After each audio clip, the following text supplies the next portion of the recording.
Assalamualaikum warahmatullahi wabarakatuh. Alhamdulillah, wasyukurillah, la haula wala quwwata illa billah. Amma ba'du, jemaah kaum muslimin yang dirahmati Allah Subhanahu wa taala. Segera kita akan melakukan kajian diskusi terkait bulan Ramadan ini. Itu kami persilakan Ustaz Islam untuk bisa di sebelah kiri kami. Monggo Pak Yai Aswatul Ustaz.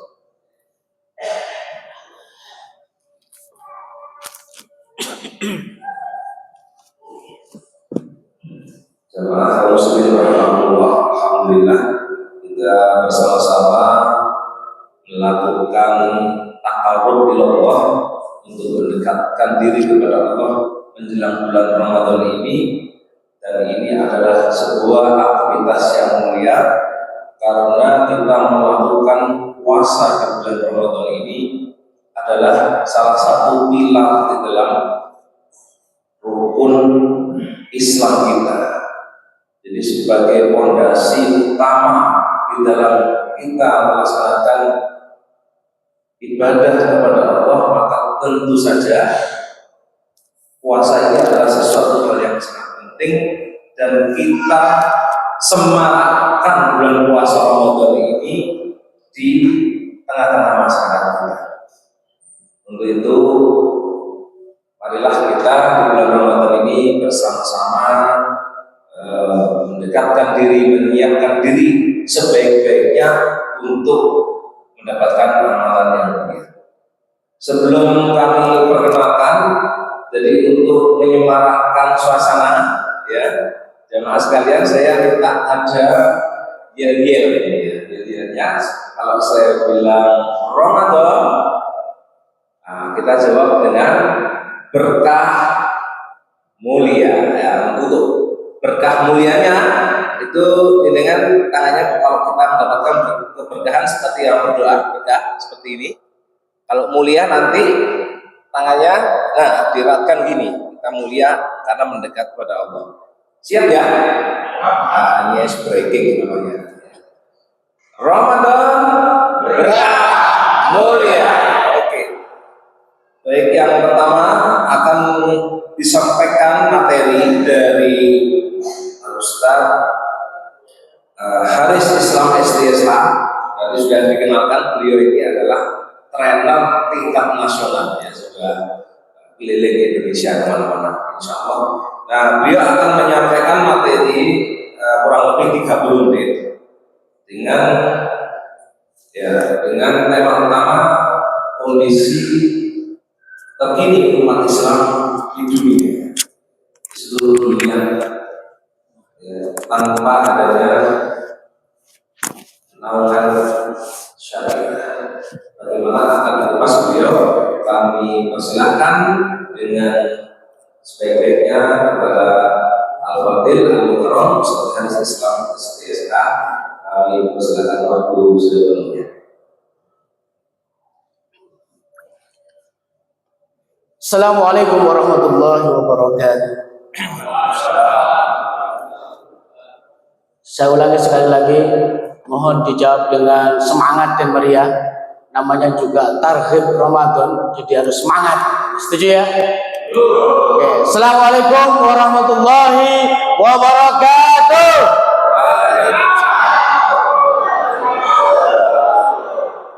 Satu kali lagi biar afdol. Assalamualaikum warahmatullahi wabarakatuh. Alhamdulillahirabbil alamin, wassalatu wassalamu ala asrofil anbiya'i wal mursalin sayyidina wa maulana Muhammadin wa ala alihi wa sahbihi ajma'in, amma ba'du. Pertama-tama yang saya hormati guru saya Kiai Haji Muhammad Asrori Muzaki. Alhamdulillah sudah lama sekali saya kenal sama beliau sejak di Jakarta, padahal sama-sama orang Jawa Timur ya. Tapi ketemunya di Jakarta. Yang kedua, Ustadz Nur Aziz selaku takmir Masjid Baitul Tobah Ini luar biasa Masjid Baitul Taubah gitu ya. Kita bisa dakwah dari golongan apapun. Kita dakwah di sini alhamdulillah dengan rasa nyaman, dengan luar biasa. Kemudian yang ketiga juga kepada Ketua Majelis Taklim Thoriqul Iman Ustadz Muhammad Yudin Zakaria, Mas Yudin Zakaria. Saking sering ketemu. Ya, karena saya juga salah satu pengasuh di Majelis Taklim Thoriqul Iman. Dan juga tak luput kepada para jamaah semuanya, bapak-bapak dan ibu-ibu semua. Alhamdulillah. Jadi kenapa bulan Ramadan ini perlu kita sambut dengan gembira? Kalau saya perumpamakan, dosa kita ini kira-kira banyak atau sedikit ibu-ibu? Atau bapak-bapak? Banyak ya? Banyak. Kalau saya umpamakan bahwa dosa yang banyak itu adalah hutang-hutang kita, hutang duit misalnya, kira-kira puluhan triliun, puluhan miliar atau ratusan miliar atau bahkan triliunan. Mungkin triliunan, betul ya? Jadi bayangkan jenengan punya utang triliunan kepada seseorang, kemudian orang itu datang ke jenengan terus disampaikan begini, ini bulan Ramadan utangnya jenengan tak anggap lunas, tak putihkan. Seneng apa enggak? Kenapa kok seneng? Utang sak bajek sak gunung kemudian diputihkan, dilunaskan tanpa kita perlu membayar. Keren gak ya? Kemudian datang kabar yang kedua, bukan hanya tak lunaskan hutang-hutangmu, tapi juga kamu kalau bekerja di bulan Ramadan ini tak kasih duit yang berlipat-lipat. Kalau biasanya gajimu per bulan itu hanya 10 juta saja, sekarang tak naikkan 27 kali lipat menjadi 270 juta per bulan. Kira-kira mau apa enggak? Mau apa enggak? Bagaimana mungkin kita tidak mau? Wes utangnya dilunasi, kemudian kita bekerja, gajinya dilipat gandakan. Betul enggak? Itulah bulan Ramadan. Di mana kata Allah ketika kita puasa di bulan Ramadan, beribadah di bulan Ramadan, maka dosa-dosa kita akan diampuni seluruhnya oleh Allah. Bahkan pahala yang kita dapatkan ketika kita beribadah di bulan Ramadan, maka pahala sunnah akan diganjar dengan wajib, dan pahala yang wajib akan dilipat gandakan oleh Allah SWT. Maka sungguh siapapun yang menjumpai bulan Ramadan seharusnya merasa bahagia, seharusnya merasa senang, seharusnya menyambut dengan gembira. Kenapa? Karena berita dari Allah ini sungguh luar biasa dahsyat. Nah, ketika kita menjalankan puasa ibadah di bulan Ramadan untuk menunaikan salah satu rukun Islam yang bagian dari syariat Allah SWT, maka tentu saja ketika kita menjalankan syariat di bulan Ramadan, tentu kita juga harus terikat dengan syariat-syariat yang lain. Setuju? Betul? Kalau kita lihat bahwasanya sesungguhnya Islam itu ada dua bagian, yaitu ada namanya fikrah dan ada namanya thoriqah. Fikrah itu adalah pemikiran-pemikiran tentang Islam, bagaimana pemikiran itu mampu menyelesaikan seluruh problematika kehidupan umat manusia. Dan yang kedua ada namanya thoriqah. Thoriqah adalah tata cara bagaimana menjalankan fikrah itu agar benar-benar menjadi solusi bagi seluruh umat di dunia.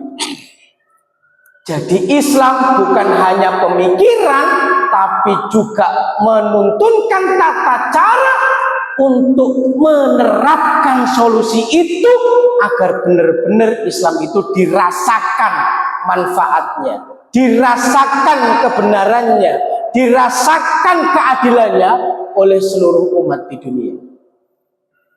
Sebagai contoh, ketika Allah Subhanahu wa taala menurunkan ayat wa aqimus shalah wa atuz zakat, kita diperintahkan dirikanlah salat, tunaikanlah zakat. Coba kita lihat saat ini seluruh ulama umat Islam menyerukan zakat, zakat, zakat, tunaikan zakat. Pertanyaan saya adalah, apakah semua umat Islam menunaikan zakat? Bapak-bapak, ibu-ibu, apakah semua umat Islam menunaikan zakat? Tidak. Tahu nggak apa yang dilakukan oleh Khalifah Abu Bakar ketika ada umat Islam yang menolak untuk menunaikan zakat? Maka orang-orang itu akan diperangi oleh Khalifah Abu Bakar. Maka Khalifah Abu Bakar menegakkan thariqah di dalam Islam, yaitu apa? Siapapun umat Islam yang tidak membayar zakat akan ditangkap oleh Khalifah Abu Bakar. Dengan begitu pertanyaan saya adalah, apakah semua umat Islam akhirnya membayar zakat? Bayar zakat. Hari ini juga begitu, wa aqimus shalah. Pertanyaan saya adalah, apakah semua umat Islam itu menegakkan sholat? Tidak. Bahkan kalau kita lihat di SD, anak-anak SD yang sekolah itu, kalau hari Senin itu gurunya keliling ke kelas-kelas, itu siswanya dubrak-ubrak. Upacara, upacara, upacara. Dan hasilnya semua siswa ikut upacara.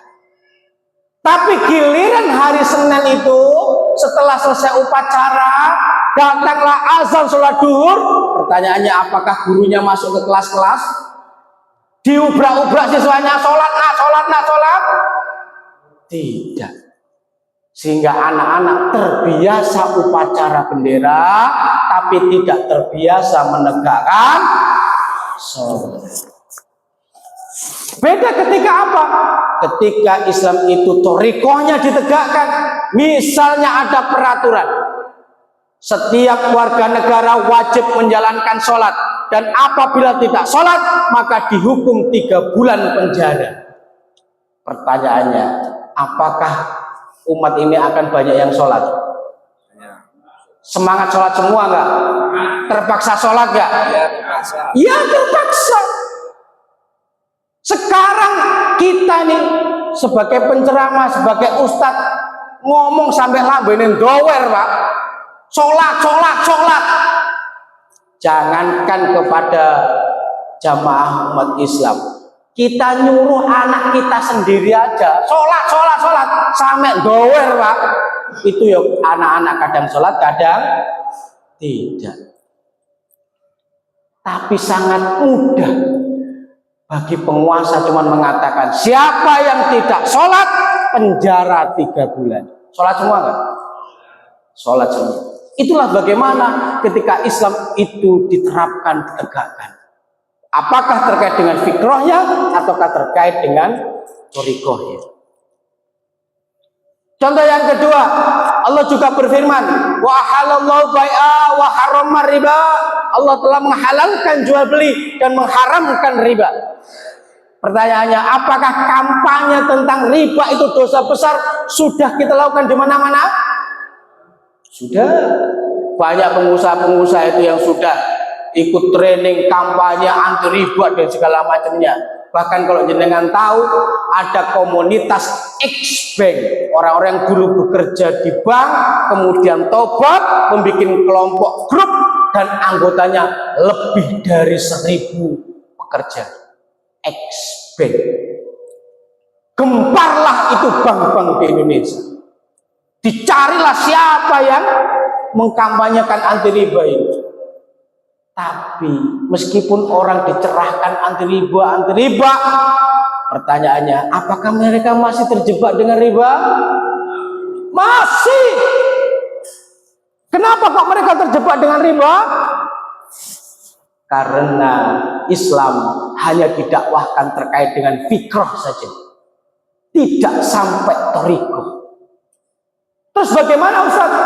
Jika misalkan ada sebuah aturan yang mengatakan begini, setiap bank, setiap orang, lembaga, seseorang atau apapun itu yang melakukan hutang piutang dan ada bunga di dalamnya, maka akan dikenakan penjara 10 tahun. Pertanyaannya, akan ada nggak lembaga yang ribawi? Tidak ada. Akan ada nggak orang yang akan utang duit dengan berbunga? Ada atau tidak? Tidak ada. Kenapa? Ya karena sudah diterapkan thariqah di dalam syariat Islam itu. Begitu pula ketika Allah SWT juga berfirman, ya ayyuhalladzina amanu qu anfusakum wa ahlikum naro, wahai orang-orang yang beriman, jagalah dirimu dan keluargamu dari api neraka. Pak, kita ingin menjaga kehormatan anak kita, setuju nggak? Yang punya anak perempuan, bapak-bapak, ibu-ibu, pengen nggak menjaga kehormatan anak perempuannya? Pengen. Saya juga punya anak perempuan. Gimana saya pengen anak perempuan saya ini dijaga kehormatannya? Tapi bagaimana mungkin kehormatan kita ini dijaga kalau kemudian kita ketika berinteraksi antara laki-laki dan perempuan itu kemudian campur baur, sekolah campur baur, transformasi campur baur laki-laki dan perempuan, bahkan mungkin di tempat-tempat pengajian laki-laki dan perempuan juga campur baur. Terus pertanyaannya, bagaimana mungkin kita menjaga kehormatan mereka kalau kholwat, ikhtilat itu masih merajalela di negeri ini? Begitu pula misalkan kita disuruh untuk menjaga, tundukkanlah pandanganmu, menjaga pandangan mata kita. Tapi di sisi lain yang namanya perempuan-perempuan, ibu-ibu, adik-adik, ahwat-ahwat ini membuka auratnya, berpakaian seksi, bahkan mereka berdandan luar biasa, make upnya tebel-tebel, bajunya seksi-seksi, sudah begitu di YouTube, di TikTok, megal-megal segala macam. Pertanyaannya, bagaimana kita menjaga pandangan kita? Bagaimana kita menjaga kehormatan kita? Sementara di luar sana, setan luar biasa menggoda kita, saudara-saudara. Coba bayangkan, ketika kemudian apa? Ada regulasi yang memisahkan transportasi laki-laki dan perempuan dipisah. Perempuan yang nggak pakai kerudung, yang berpakaian seksi dihukum 3 bulan misalkan penjara. Pertanyaannya, ada nggak yang akan menggoda keimanan kita? Siapa yang berani keluar rumah dengan berpakaian seksi? Nggak ada. Siapa yang berani keluar rumah nggak pakai kerudung? Nggak ada. Apalagi siapa yang berani keluar rumah ngapunten dengan pakaian-pakaian yang tidak senonoh? Nggak akan ada. Ketika apa? Ketika Islam benar-benar diterapkan. Begitu pula ketika Allah mengatakan kepada kita bahwa umat Islam, sesama umat Islam itu adalah bersaudara. Innamal mu'minuna ikhwatun. Sesungguhnya orang-orang mukmin, orang yang beriman itu adalah bersaudara.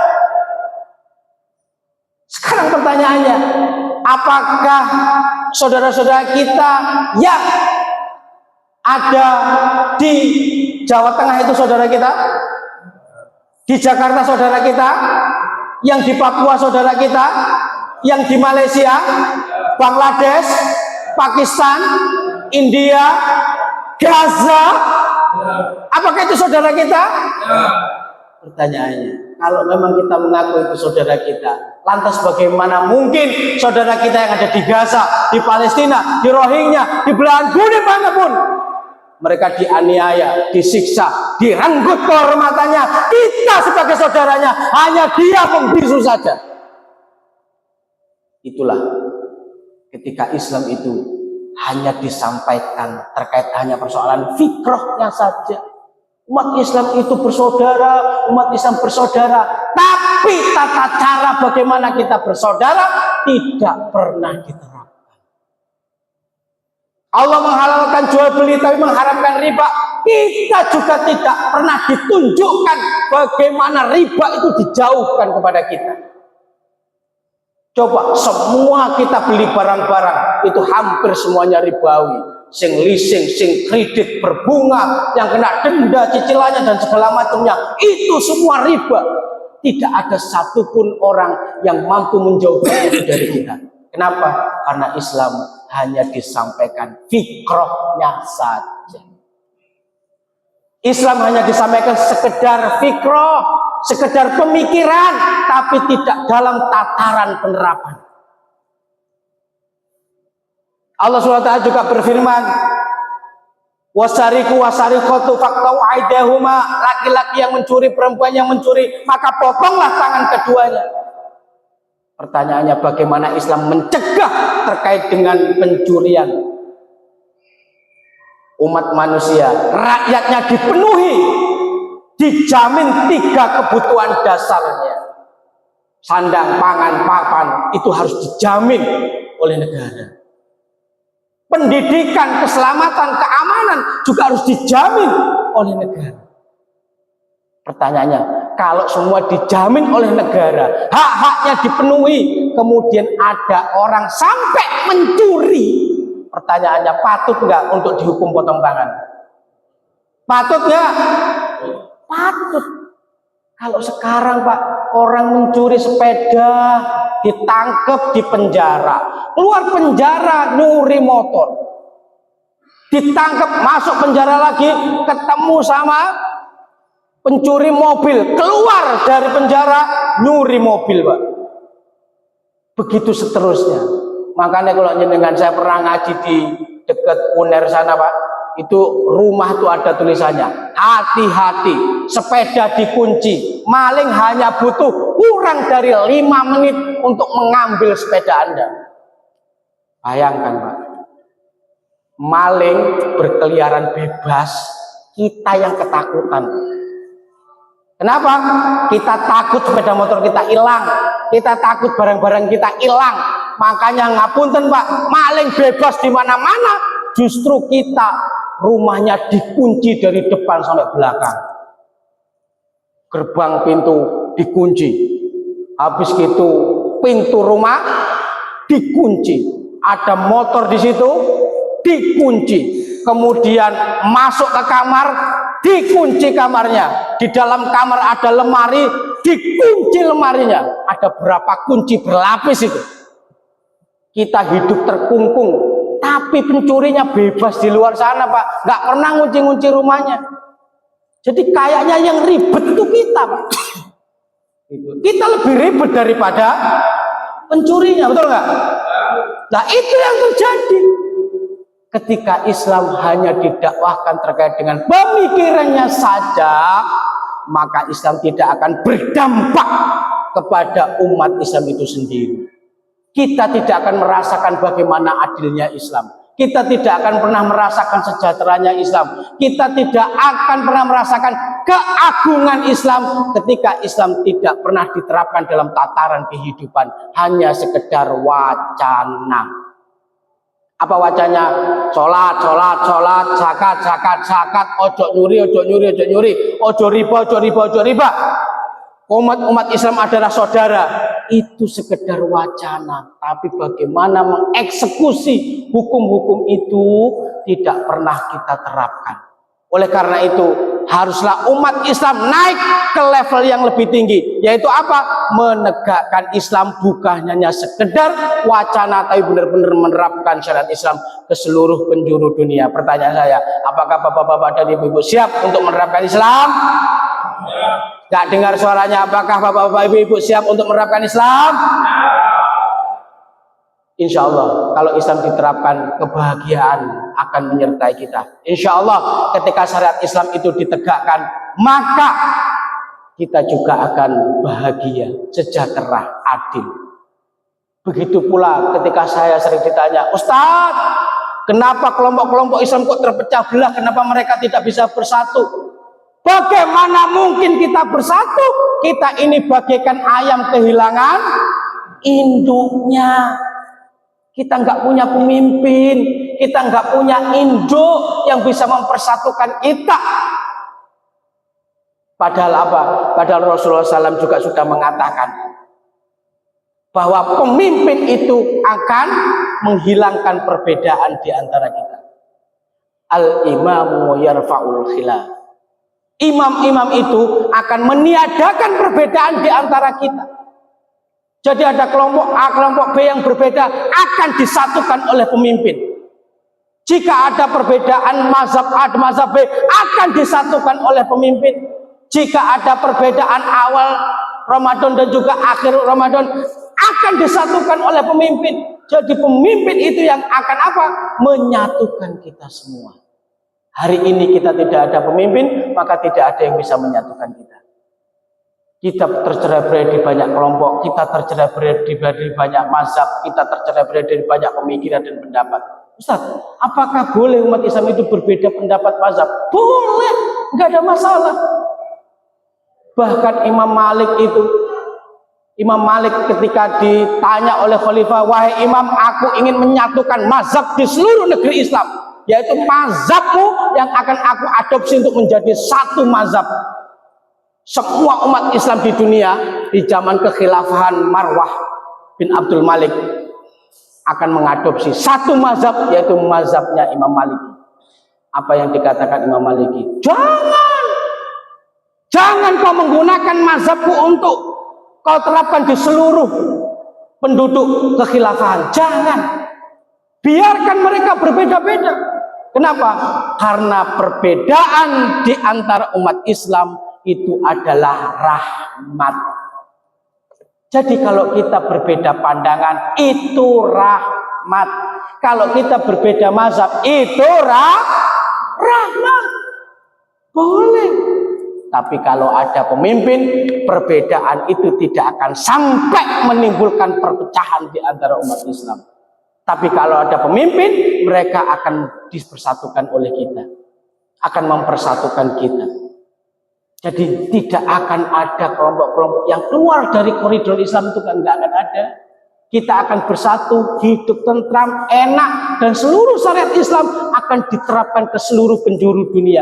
Bukan hanya sekedar wacana. Kalau kita sekarang kan wacana, ceramah, persatuan.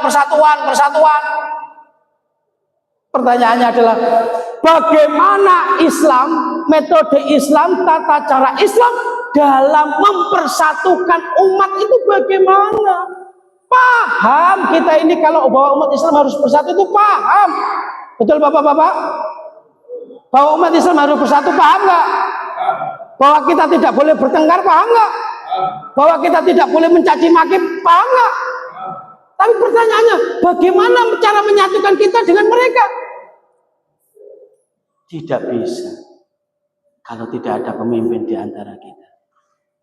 Tidak bisa syariat Islam itu ditegakkan kalau tidak dengan tata cara penerapannya tidak ada. Sholat itu pun kewajiban sholat, wa aqimus sholat, tunaikanlah, tegakkanlah sholat. Pertanyaannya, apakah Rasulullah merinci tentang tata cara sholat? Merinci nggak tata cara sholat? Dirinci. Bagaimana takbiratul ikram, bagaimana rukuk, bagaimana sujud, bagaimana duduk di antara dua sujud, semua diatur nggak? Ada dalilnya nggak? Ada. Tapi pertanyaannya adalah bagaimana menegakkan sholat di semua kelompok masyarakat? Bagaimana menghindari riba di seluruh kelompok masyarakat? Bagaimana mempersatukan umat di seluruh kelompok masyarakat? Bagaimana menyatukan perbedaan awal akhir Ramadan, mempersatukannya di seluruh kelompok umat Islam? Tentu Islam akan mengatur tata caranya. Oleh karena itu, Islam tidak hanya dipandang sebagai fikroh saja, tetapi Islam harus dipandang secara utuh bagaikan dua mata uang, dua sisi, yang satu bernama fikrah dan satu bernama teori. Inilah pentingnya bagaimana menerapkan Islam, baik itu fikrah maupun thariqah. Insya Allah mungkin itu dari saya, kurang lebihnya saya mohon maaf yang sebesar-besarnya, tidak ada niat apapun untuk menyinggung panjenengan semuanya terkait dengan ini. Tetapi pesan saya adalah bulan Ramadan adalah bulan yang penuh dengan ampunan, bulan yang penuh dengan rahmat, bulan yang penuh dengan magfirah. Maka manfaatkanlah bulan Ramadan ini untuk tunduk dan taat kepada Islam, untuk kembali ke dalam syariat Islam. Dan semoga setelah nanti di bulan Ramadan kita benar-benar menjadi orang-orang yang bertakwa. Ihdinas siratal mustaqim. Assalamualaikum warahmatullahi wabarakatuh.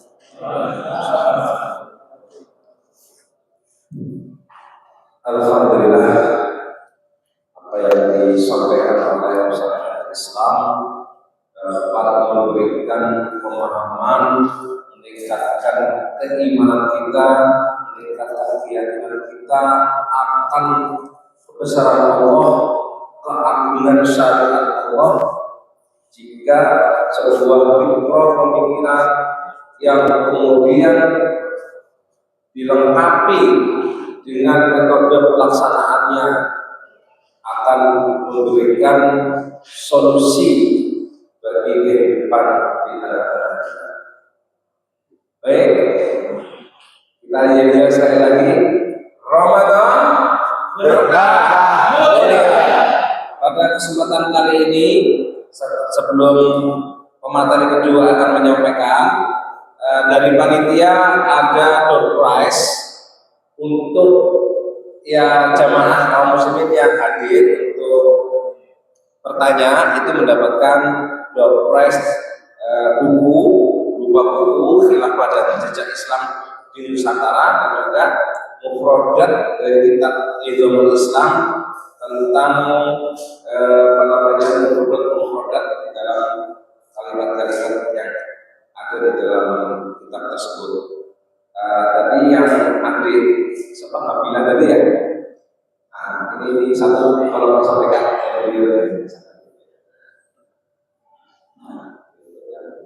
membantu acara tadi. Baik, jadi siapkan pertanyaan mulai sekarang. Bagi yang bertanya akan mendapatkan prize berupa buku. Baik, itu yang kami sampaikan. Yang berikutnya tentu saja pemateri kedua Al-Fadhil Al-Mukarram YJ Muhammad Asghar Rusadi, pengasuh pondok pesantren Kayyisul Ummah di Kawas Mojokerto. Jadi kalau kita mau ke tempatnya beliau kurang dari 1 jam tadi. 1 jam ya.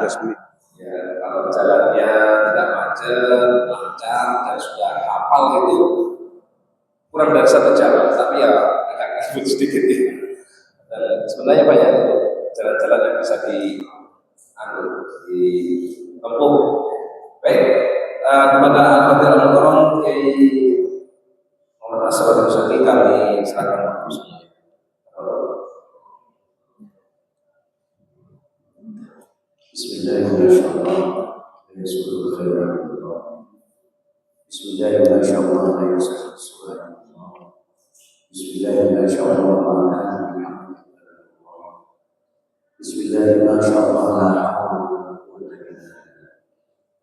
Alhamdulillah wa wassalatu wassalamu ala Rasulillah Muhammad Mustafa wa ala alihi wa sahbihi ahla sidqi wal wafa. Asyhadu an la ilaha illallah Muhammadur Rasulullah. Allahumma shalli ala sayyidina Muhammad wa syafi'ina wa rahmatina wa ala alihi wa sahbihi wasallam.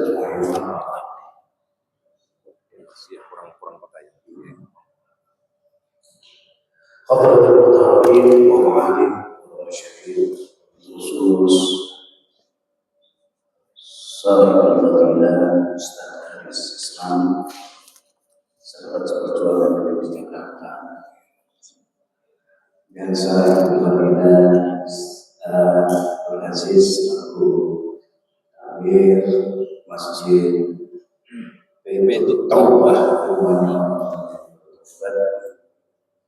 juga pimpinan Majelis Nahdlatul Ulama Ustaz Haji Jaya dan juga para masyarakat yang lainnya yang tidak bisa sebut satu persatu, namun kita ada beberapa rasa ta'zim kepada semua.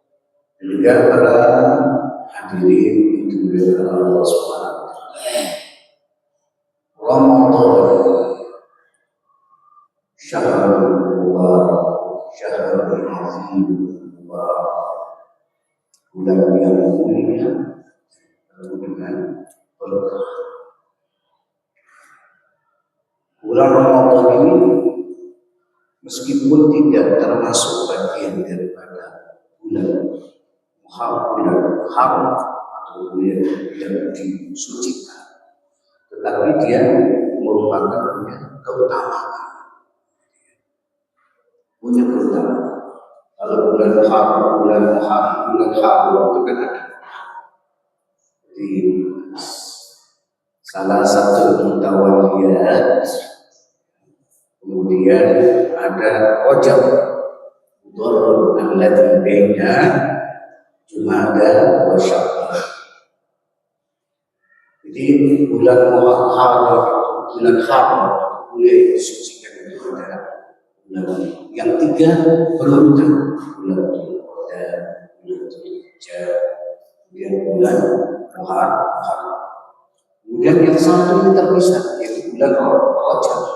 Dikatakan di dalam sini bulannya orang Mutur itu suatu kabilah yang senantiasa memuliakan bulan Rajab itu. Yang mana posisinya itu antara Jumadal Akhir sama Sya'ban. Namun meskipun bulan Ramadan ini bukan bulan yang disucikan, namun bulan ini dikatakan sebagai Sayyidus Syuhur, bulan penghulunya bulan, atau dikatakan bulan Azimul Mubarak, ya, bulan yang sangat mulia dan penuh keberkahan. Karena sangat mulia dan banyak keberkahan, ditampilkan sama saudara Islam. Ibaratnya kita punya utang banyak, dijanjiin sama orang, dilunasi semua, bukan gitu. Habis dilunasi dikasih kerjaan, so tidak senang. Tapi senang. Jadi berarti sampai karena mulia itu Rasulullah SAW itu mengkhususkan doa agar dipanjangkan umurnya sampai bisa merasakan bulan Ramadan.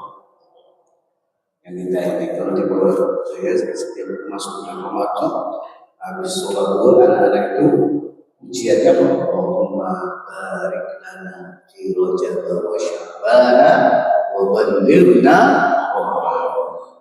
Ya Allah, berikan keberkahan dari bulan Ramadan, bulan Rajab dan bulan Sya'ban, dan sampaikan umur kami kepada bulan Ramadan. Karena apa? Karena bulan Ramadan sangat mulia sekali.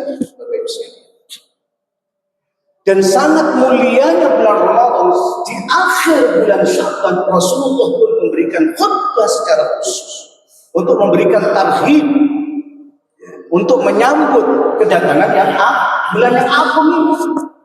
Di mana Rasulullah menyampaikan dari Salman Al-Farisi dalam kitab Sahih Huzaimah, dikatakan faqala ya ayyuhan nas, wahai manusia,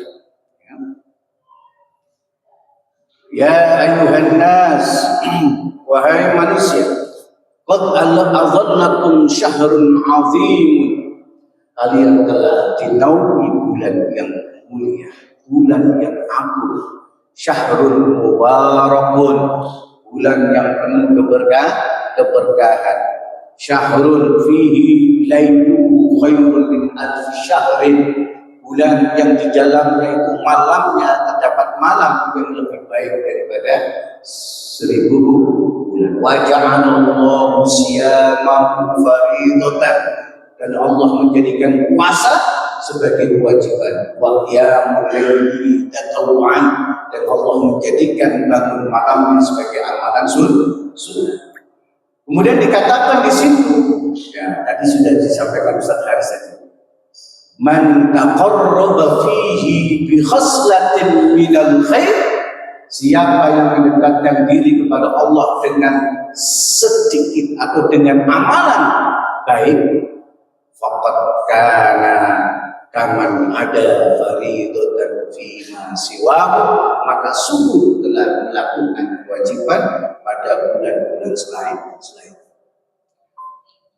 Kemudian dikatakan, nah kalau orang mengerjakan amalan kebaikan, amalan sunnah, diganjar Allah dengan kewajiban, lalu kalau orang menjalankan kewajiban di bulan puasa, apa pahalanya?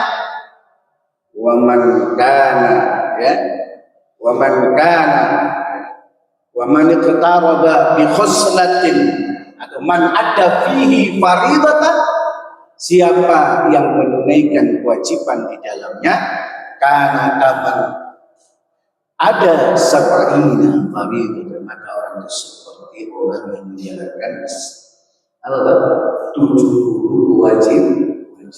Masya Allah, dengan sholat 5 waktu. Kalau yang biasa cuma dicatat 1 kali. Kalau bulan Ramadan sholat zuhur sekali boleh 70. Itu berkaitan dengan keutamaan.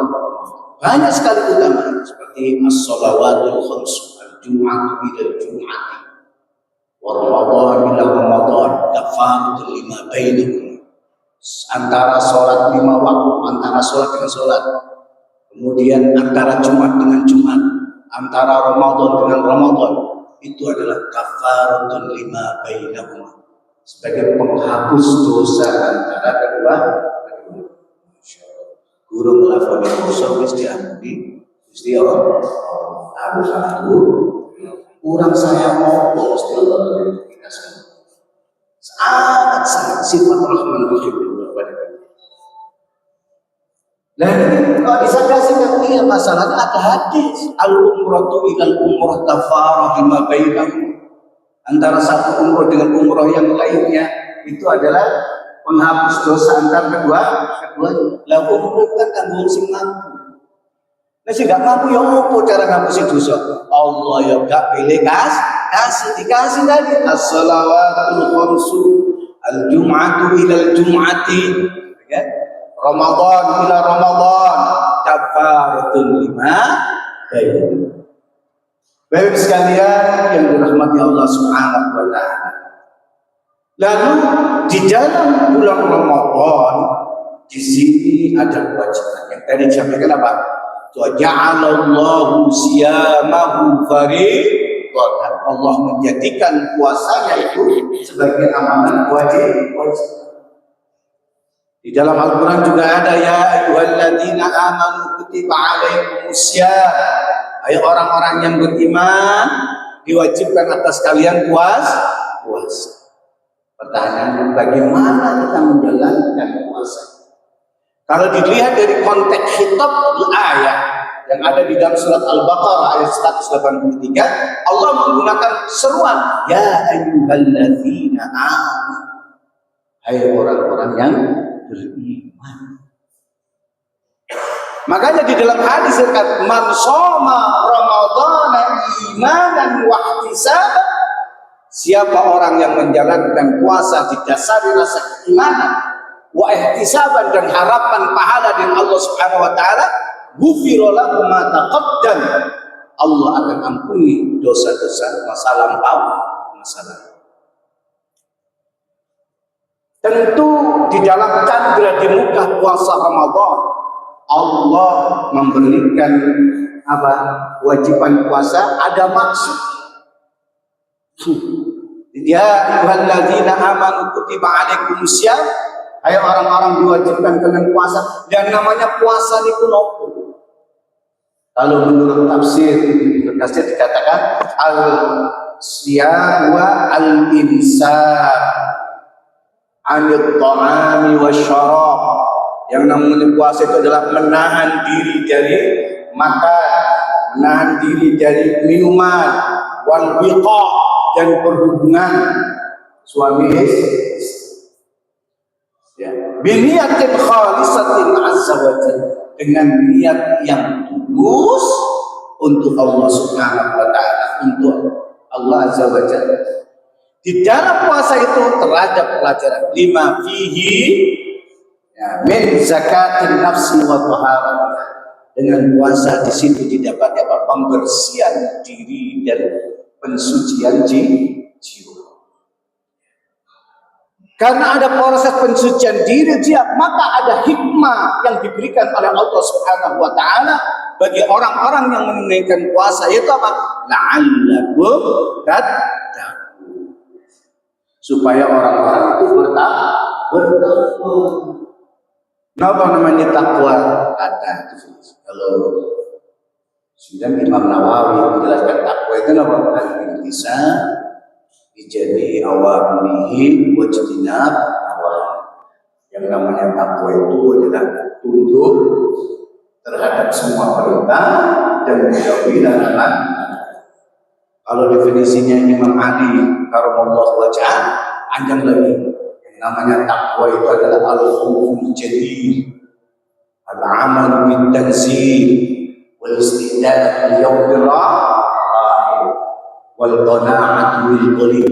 Banyak ciri dia menyebutkan Imam Ali, sahabat Ali radhiyallahu anhu, menyebutkan ciri orang yang takwa itu memiliki ciri apa? Memiliki khauful jalil, ketakutan kepada Allah Subhanahu wa taala, takut pada Allah yang Maha Agung. Ketakutan kepada Yang Agung ini berbeda dengan ketakutan manusia terhadap makhluk.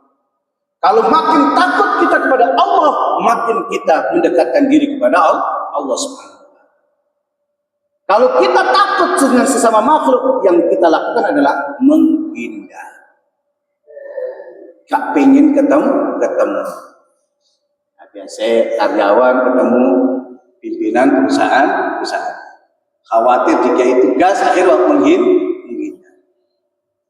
Atau guru, murid sama guru, wedi ditegur, akhirnya menghindar.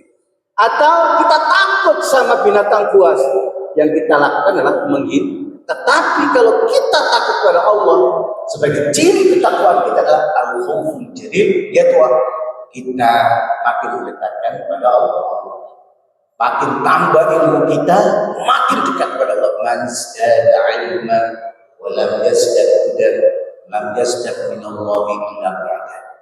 Sopo sing tambah ilmu ini, tidak tambah dekat karo Gusti Allah, berarti dia tambah jauh. Itu manfaat. Al-khawful jalil.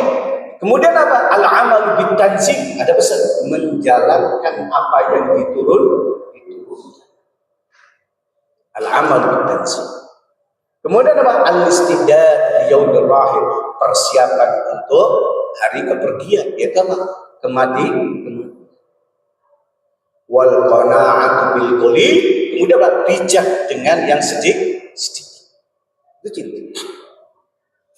Dengan modal ketakwaan inilah diharapkan kita nanti bisa merasakan kehidupan di dunia ini, kehidupan yang apa? Sa'idun fid dunya wa sa'idun fil akhirah. Bahagia di dunia, bahagia di akhirat. Makanya di firman Allah yang lain mengatakan, "Fatasawwadu fa inna khairaz zadi taqwa." Maka berbekalah, maka sesungguhnya sebaik bekal itu adalah takwa. Makanya siapa orang yang bertakwa di dunia dan takwa itu ditanamkan di dalam dirinya, dijadikan pijakan dia dalam kehidupannya, maka Allah berikan satu kemuliaan kepadanya. Di dalam pandangan Islam, wong sing mulia itu bukan orang yang ganteng, bukan orang yang cantik, bukan orang yang kaya, bukan orang yang kiri.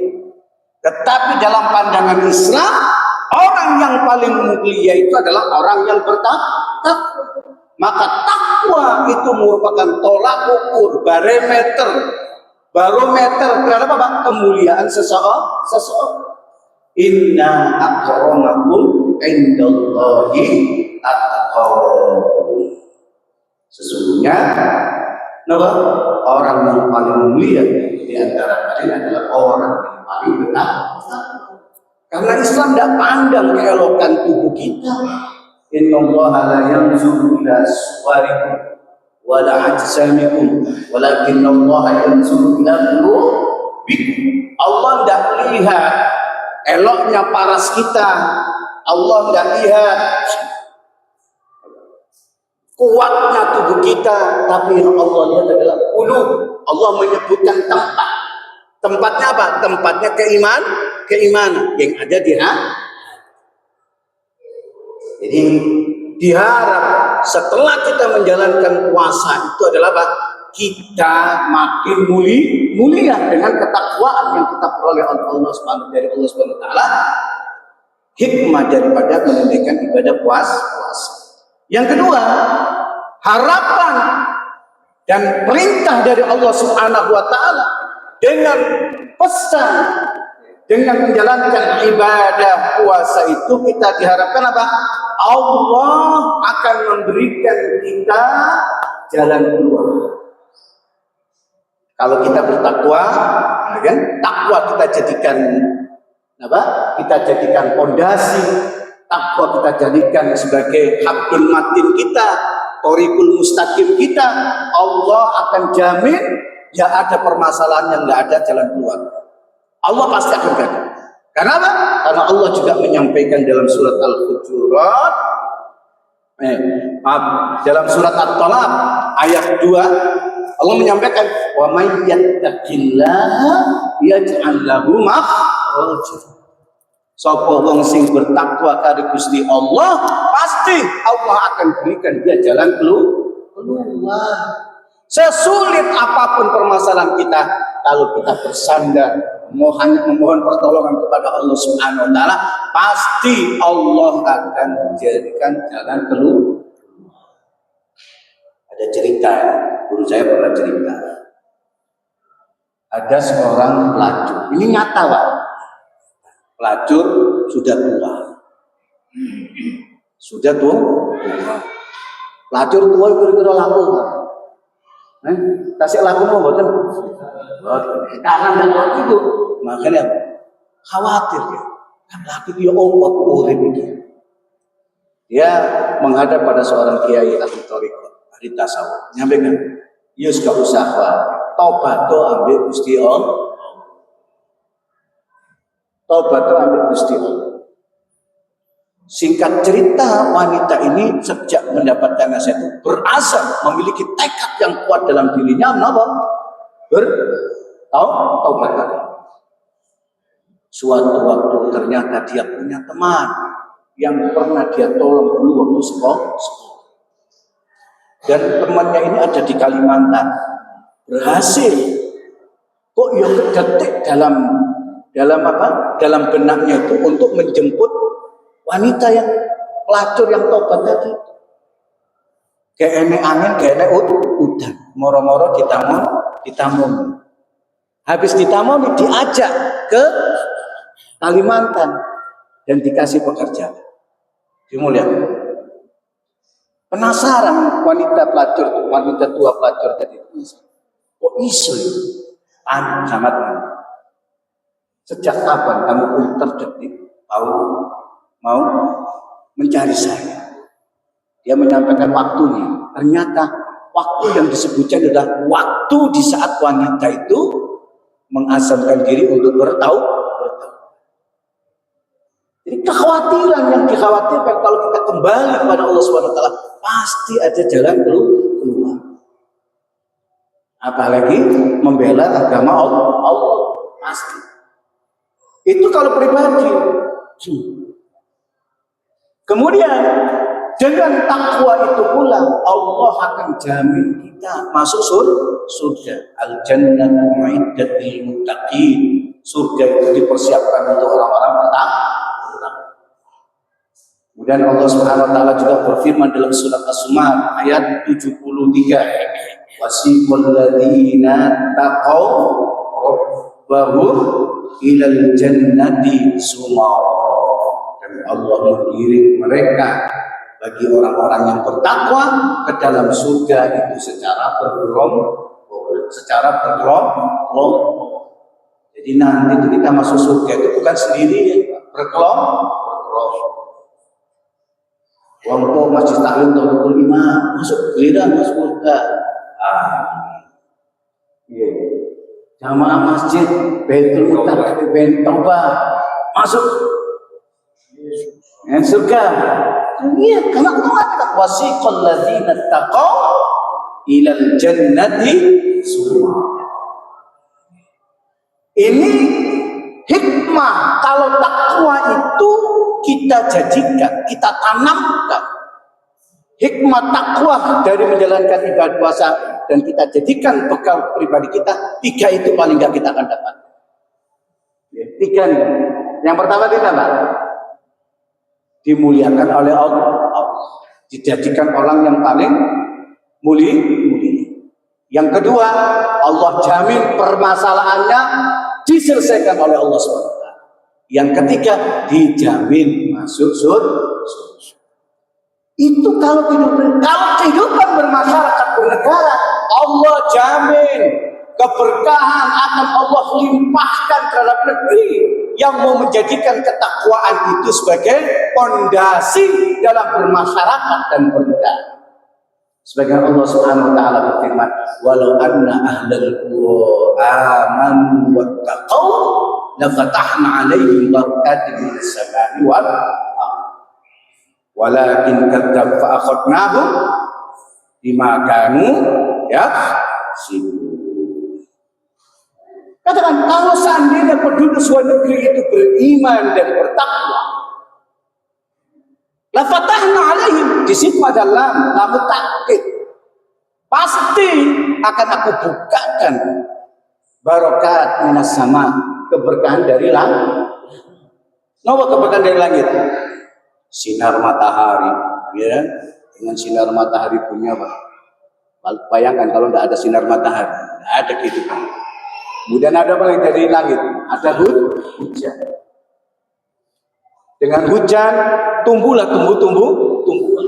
Tapi saat ini gara-gara keserakahan manusia, turun hujan itu duduk malah syukur, malah hawa. Umpama hujan yang sedina song buat ono banjir tak kae. Sing kerja mikiri ono banjir tak. Sing nang lereng gunung buat ono banjir bandang tak. Tapi kalau beriman, pasti Allah akan buka keberkahan. Ya. Meskipun sumber daya alam kita katanya minyak kita sudah mulai menipis, kalau kita negeri ini Allah akan buka lagi itu. Bukan hanya dari langit, la batahna 'alaihim barakatin minas sama'i wal ardh. Tanah sing apa? Tandus Allah jadikan tanah yang subur. Sumber minyak wis mampet dimunculno man. Kun fayakun ya Gusti. Enggak usah khawatir. Tapi karena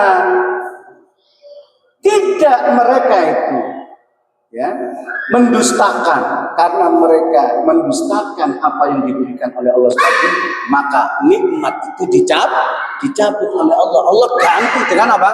Berbagai macam musibah, berbagai macam bencana. Musibah itu ada yang memang kategori qadha, ada.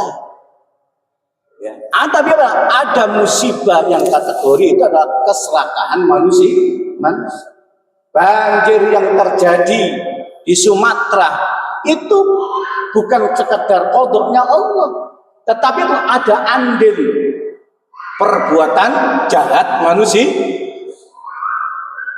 Dhaharul fasadu fil bahri wal bahri bima kasabat aydin nas. Di dalam kitab tafsir katanya dimaksud dengan bima kasabat aydin nas itu adalah bisababi dzunubin nas wal ma'asi. Karena dosa manusia dan kemaksiatan manusia. Allah mengingatkan dalam surat Taha, Faman ittaba'a hudaya fala yadhillu wa la yashqa. Siapa yang mengikuti petunjukku maka dia tidak tersesat dan tidak akan hidup menderita. Tapi wa man a'rada, siapa yang berpaling, siapa yang menolak an dzikri, dari peringatanku, dari petunjukku, fa inna lahu ma'isyatan dhanka wa nahsyuruhu yaumal qiyamati a'ma. Allah akan jadikan hidup kita itu sempit, menderita, dan kita akan dihimpun oleh Allah pada hari kiamat dalam kondisi buta. Negeri kita negeri yang kaya raya, ya, minyak kita melimpah, batu bara kita melimpah, gas kita melimpah, hutan kita banyak. Tapi karena tidak menjalankan syariat Allah dalam bidang perekonomian, negeri yang kaya, yang katanya di lagu waktu saya kecil dikatakan lempar batu jadi, lempar kayu jadi tanaman. Memang benar. Tapi kenapa rakyatnya miskin? Karena tadi berpaling dari peringatan Allah. Kenapa? Melalui Nabi sudah dijelaskan, al-muslimuna syuraka'un fil salas, fil ma'i wal kala'i wan nar. Muslim itu berserikat pada 3 perkara. Dalam apa? Air, padang rumput, dan api. Air itu apa? Kekayaan yang ada di lautan dan sungai. Al-kala padang itu adalah padang gembalaan dan juga hutan.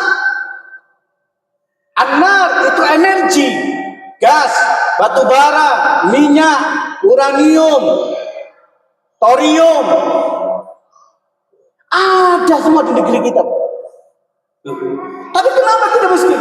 Karena menyelisihi syariat Nabi dalam kepemilikan mestinya dalam sistem ekonomi yang namanya kekayaan yang ada di laut, kekayaan sumber daya alam yang ada di perut bumi, kemudian hutan, energi, itu tidak boleh dikuasai individu.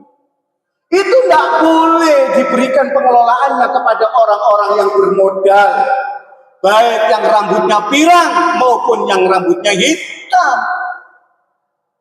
Kenapa? Karena dalam pandangan syariat Islam ini adalah kepemilikan umum yang mana negara harus mengelolanya dan tidak boleh dikelola oleh orang lain. Negara harus mengelola.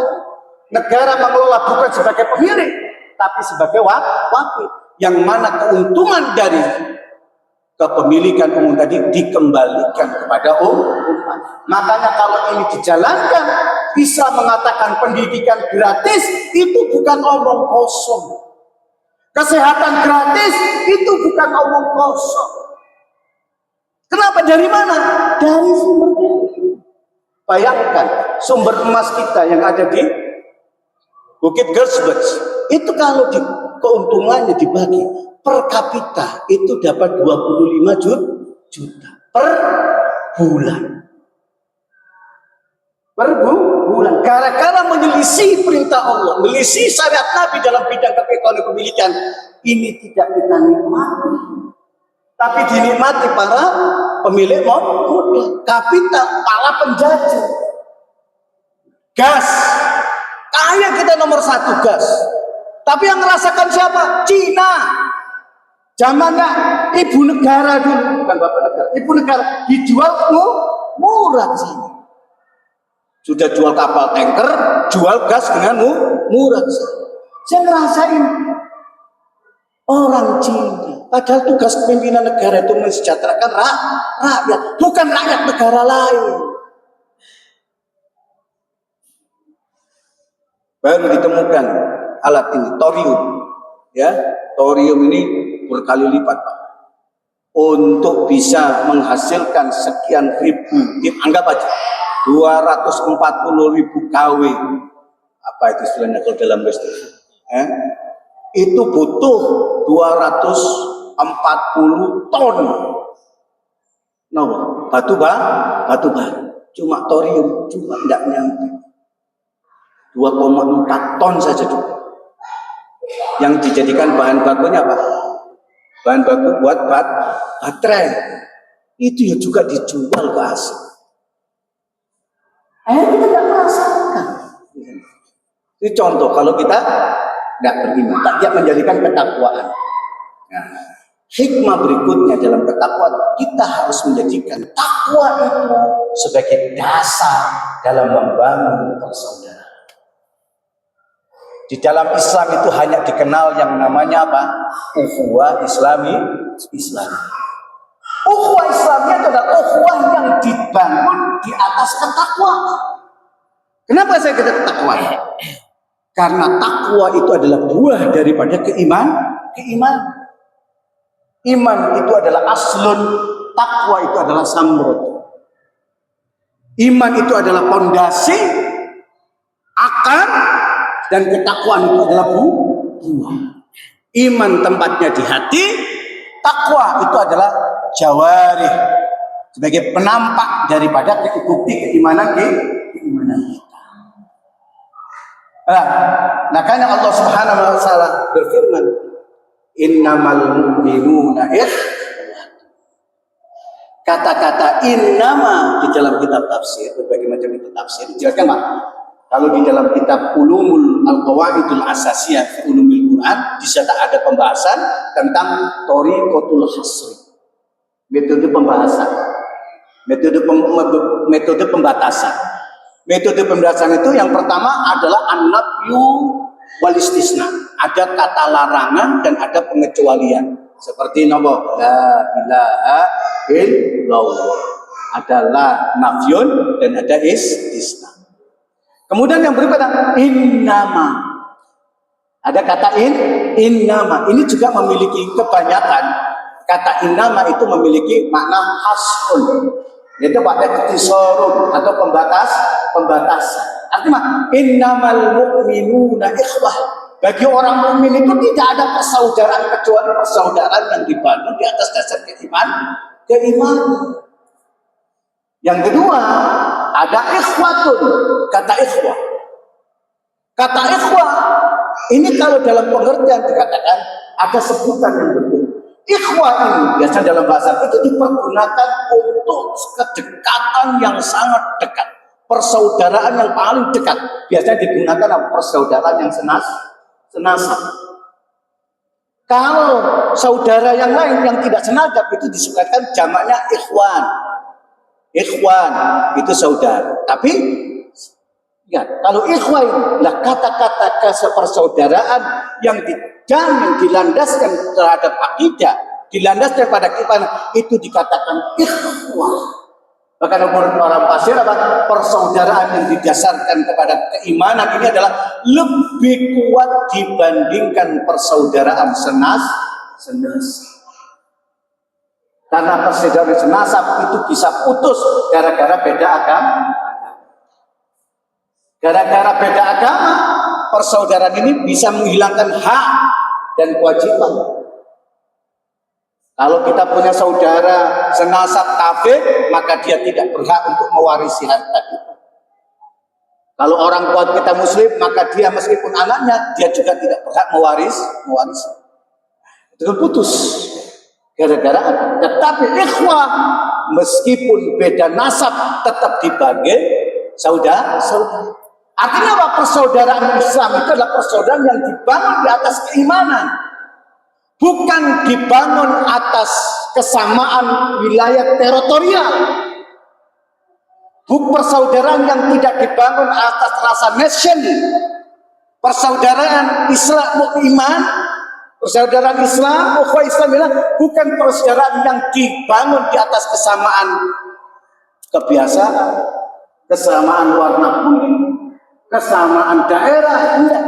Maka dalam pandangan Islam, siapapun dia, dari manapun dia asalnya, dari belahan bumi manapun dia, asalkan dia beriman terhadap akidah Islam, maka dia adalah saudara.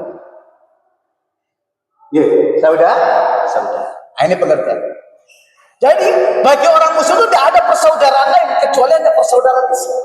Karena sebelum Nabi Muhammad SAW mempersaudarakan kaum muslimin di atas dasar akidah, sebelumnya itu terjadi persaudaraan di atas selain Islam. Ada persaudaraan kekabilahan, ada persaudaraan karena kesukuan. Makanya persaudaraan inilah yang memunculkan fanatisme. Seruan yang mereka serukan adalah apa? Seruan kepada fanatisme. Tapi karena persaudaraan Islam, maka seruan yang disuntikan adalah seruannya mestinya seruan Islam. Ya. Bagaimana realita persaudaraan Muslim? Realita persaudaraan yang dibangun keimanan mestinya seperti yang digambarkan Rasul. Ya. Al-Muslimu akhul muslim. Seorang Muslim itu saudaranya Muslim yang la yadlimuhu. Tidak menzalimi, bahkan dalam hadis banyak dikatakan masalul mu'minina fit tawaddihim wa tarahimihim kamasalil jasad wahid idza ishtaka minhum 'udwun tada'a sa'irul jasad bisairi wal humma. Perumpamaan orang mukmin satu dengan mukmin yang lainnya itu adalah bagaikan satu tubuh. Bila ada anggota tubuh yang merasakan sakit, maka seluruh tubuh merasakan sakit. Panjang merasa sakit tidak saudara biasa. Sakitnya cuma bilang sakit itu cuma apa? Basa-basi apa tenanan? Sampai jenengan kiamban pun nangis aku mantan bilang saudara. Apa biasa? Kalau biasa tidak sempurna iman kita. Kenapa? Tanda kesempurnaan la yu'minu ahadukum hatta yuhibbu li akhihi ma yuhibbu li nafsihi. Jadi tidak sempurna keimanan salah satu kalian sampai kalian itu mencintai saudaranya sebagaimana mencintai untuk dirinya sendiri. Apakah kita punya pikiran, wah itu kan urusan di Gaza, urusan di Palestina, duduk bangsa kita. Ini orang yang terpetak dengan nation. Karena Islam menghilangkan sekat-sekat nasionalisme, sekat-sekat kesukuan. Dengan Islam datang, hilang sirna ini. Hanya satu yang jadikan bangun persaudaraan, yaitu itu. Bagaimana agar ini bisa terwujud? Memiliki kecintaan yang kuat pada saudara. Ya, ada caranya. Yang pertama, apa? Harus wa'tasimu bihablillahi jami'an wa la tafarraqu. Agar ukhuwah Islamnya ini kuat, maka Allah berpesan kepada kita untuk berpegang teguh dengan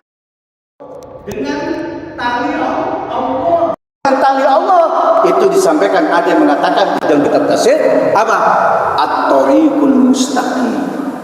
Ai Al-Qur'an. Maka akan tertutup. Nah, permasalahan sekarang kaum muslimin itu banyak yang tidak menjadikan Islam itu sebagai hablum matin.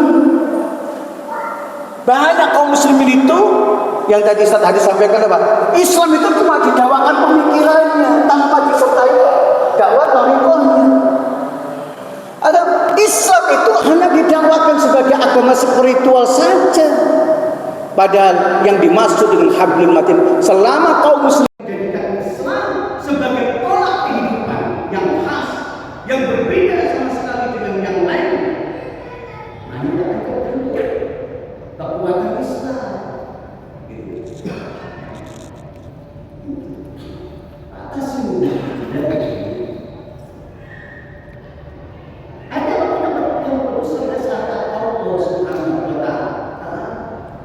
Syariat Allah SWT bukan hanya sekedar ilmu, tetapi syariat Allah itu ada dalam rangka menyelesaikan mu'alajatul masyarakat, menyelesaikan segala problematika yang dihadapi manusia. Maka mestinya umat Islam selama umat Islam berpegang pada syariat Islam secara menyeluruh, secara kafah, insya Allah tidak ada perbedaan. Insya Allah tidak ada perbedaan. Insya Allah kayak gontok-gontokan. Ini loh, terjadinya perpecahan di kalangan kaum muslimin itu karena ada yang tidak menjadikan Islam sebagai Abdul Mati. Tidak menjadikan Islam itu sebagai hablullah yang mengikat kita dalam ibadah, dalam dalam berpolitik, gontok-gontok, diadu domba. Umat Islam hanya dijadikan sebagai pendorong mobil mogok. Ini boleh. Kenapa terjadi? Karena sholat gawe Islam, politik tidak gawe Islam, sehingga terjadi pecah-pecah. Jangan ormas saja, gara-gara punya partai, berbeda satu, pecah. Ini sama dengan Islam. Jadi selama umat Islam itu menjadikan Islam sebagai Abdullah, Abdul Matin yang mengingat mereka, maka mestinya untuk membangun persaudaraan, untuk dengan semangat persaudaraan kita, kalau selama saudara itu menjalankan syariat Islam ya terima, meskipun beda mazhab, ya kan? Karena perbedaan mazhab itu adalah apa? Kalau dalam Islam rahmat, itu rahmat, bukan rahmat. Dan di dalam umat Islam itu ada sistemnya, ada sistem yang bisa menyelesaikan atau menjamin umat Islam itu ditegakkan. Itu hanya sistem yang menerapkan syariat Allah Subhanahu wa Ta'ala. Sistem ini menjalani Nabi jadi daulah Islam. Tapi setelah Nabi wafat dinamiakan khilafah. Selama khilafah itu tidak ada, maka ukhuwah Islam itu tidak terbentuk. Contoh, mengawali puasa dan mengakhiri puasa gara-gara ada al-khalifah, akhirnya yang mestinya puasa itu tanggal 1 Ramadan, tanggal 1 Ramadan kontrol dino, siji di tanggal 12, siji di tanggal 19. Kenapa? Karena fanatisme masing-masing. Kemudian dimunculkan istilah baru bid'ah dalam dunia ruqyah. Namanya ruqyah wilayatul ahdi.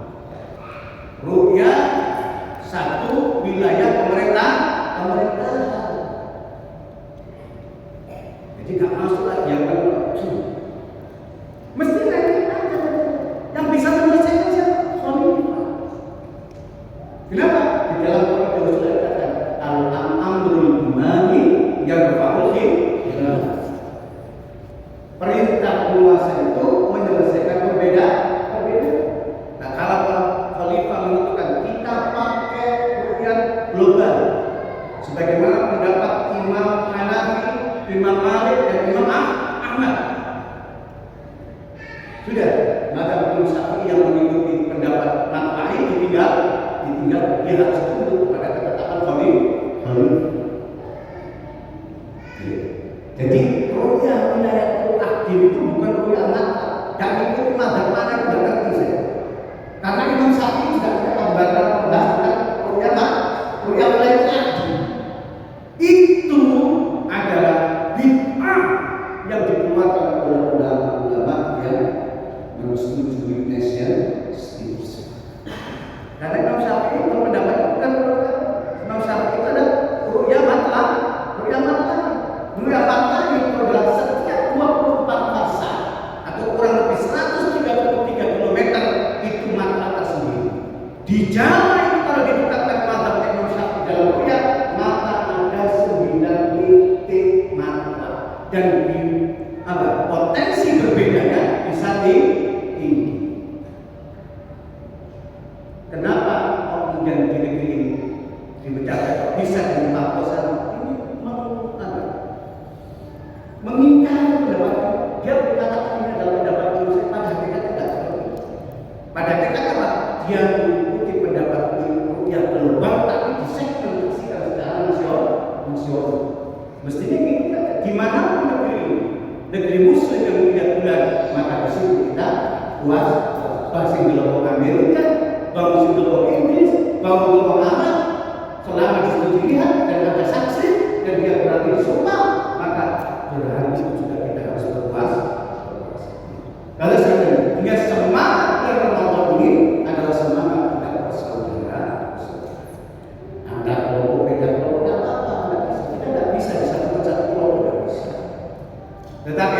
selama masing-masing kelompok itu tahu yang didakwakan itu adalah syariat Islam, maka yang lain harus ta'awun 'alal birri wal taqwa.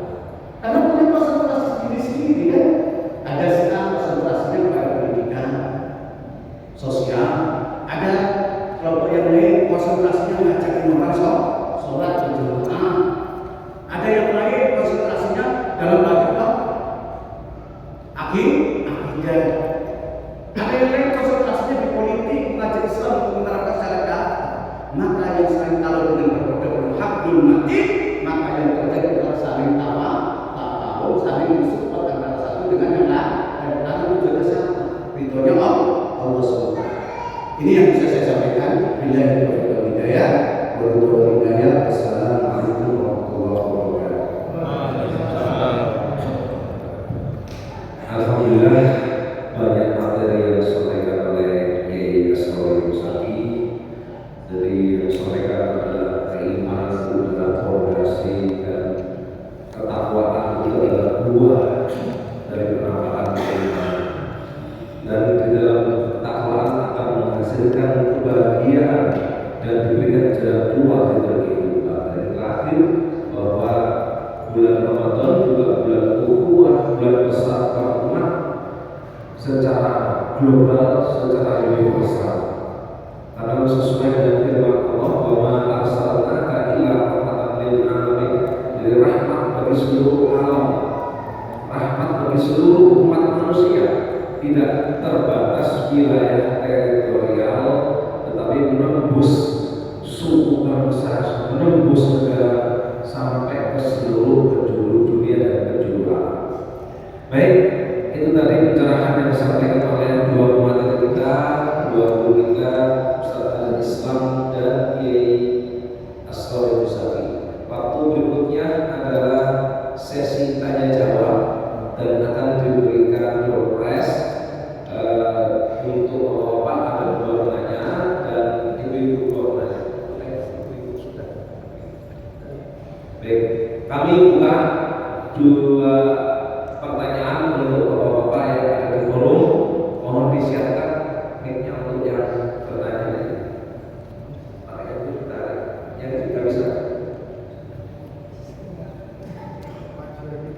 Oh. Baik, saya buka pertanyaan. Silakan disebutkan nama dan tempat tinggalnya di mana. Satu orang pertanyaan, maksimal dua. Silakan nama dan seterusnya. Bismillahirrahmanirrahim. Assalamualaikum warahmatullahi wabarakatuh. Waalaikumsalam. Nama saya Ahmad Slamet dari Palestina. Terkait dengan pemateri tadi ada dua materi, maka kita bisa tanya dua karena peserta dua. Boleh. Baik, untuk pertanyaan pertama terkait dengan target Ramadan ini, materinya adalah Ramadan untuk persatuan umat Islam. Kenyataannya atau faktanya yang sekarang ini bahwa Ramadan berganti Ramadan, faktanya umat Islam tidak bisa bersatu. Apakah itu ada salah esensinya atau gimana, untuk itu kami butuh penjelasan. Untuk yang pertanyaan kedua yaitu terkait dengan takwa. Takwa menurut kalau dari versi Ustaz tadi itu sudah umum. Ini ada versi dari Abdul Abbas Ahmad Ibnu Athaillah As-Kandariyah. Hakikatul takwa tarku maksiatillah haitsu la yaraka ahadun. Gimana kita bisa menjalankan ketakwaan ini secara sepenuhnya? Faktanya kita itu dihadapkan atau disudutkan dengan berbagai macam kemaksiatan, dan juga ada kemaksiatan yang jelas kita tidak bisa untuk melaksanakan. Contohnya ada sebagian fardu kifayah kita yang kita tidak bisa melaksanakan. Itu kan wujud dari ketakwaan, harus secara keseluruhan itu harus dilaksanakan. Nah ini gimana Ustaz? Untuk kita harus benar-benar takwa itu harus seperti apa yang harus kita lakukan? Mungkin itu aja. Assalamualaikum warahmatullahi wabarakatuh. Berikutnya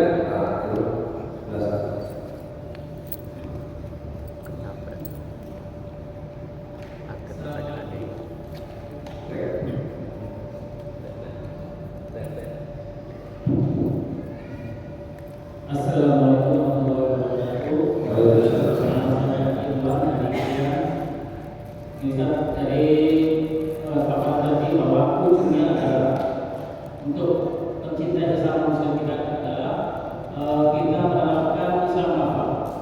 Nah, yang saya inginkan adalah bagaimana langkah cepat untuk mencapai itu.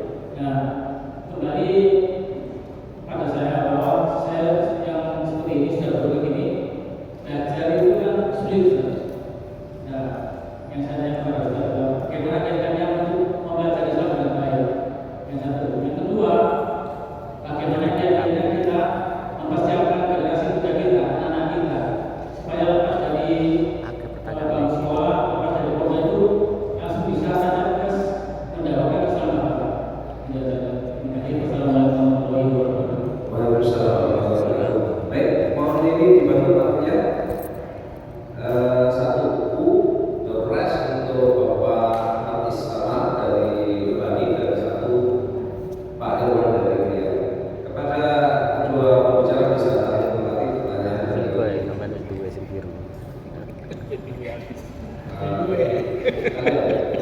kalau untuk ibu-ibu silakan disiapkan. Kami silakan dibuka pertanyaan kepada jemaah ibu-ibu silakan.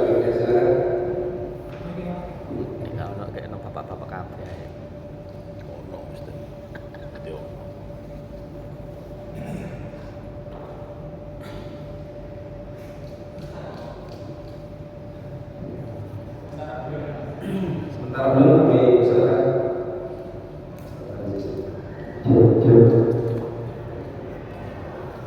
Bapak Kiai Assalamualaikum.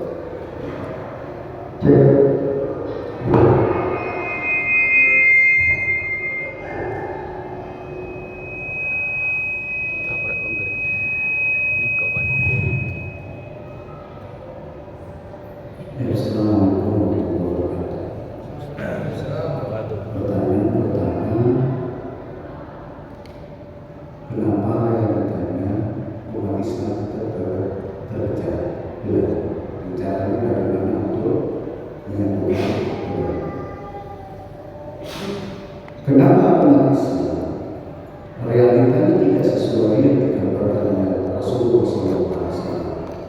Seperti satu buku atau dalam segmen masalah dunia dari nama dunia ikhwatul saudara atau dunia yaitu ba'duha wakil saya memakai satu yang lain. Pertama, menurut pemahaman saya, yang pertama kenapa terjadi tetap berpecah? Satu, fanatisme ke kelompok, fanatisme ke organisasi. Itu mereka seakan-akan mendakwakan Islam, tetapi faktanya yang mereka dakwakan adalah kebesaran kelompok. Ini yang salah satu pemicu kenapa Islam itu masih kelihatan. Yang kedua, kenapa umat Islam masih kelihatan terpecah? Karena umat Islam belum menjadikan Islam itu sebagai ideologi.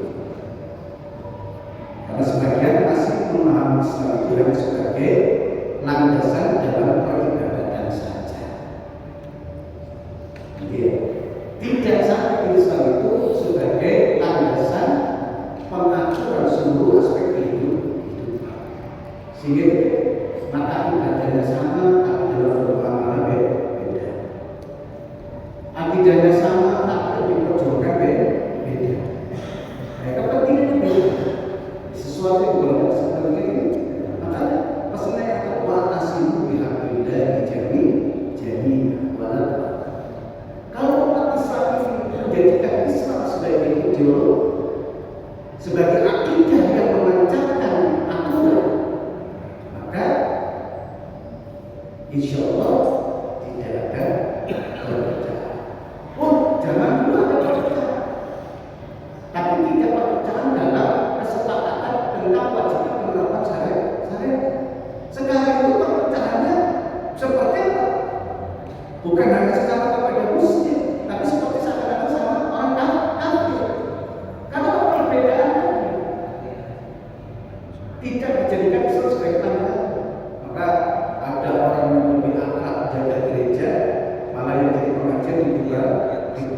Ini kan karena kepentingan yang berbeda dan tidak dijadikan bisnis. Mestinya kalau dia jadikan Islam, perbedaan yang terjadi secara pemikiran itu masih selama itu ada dibangun di atas dalil.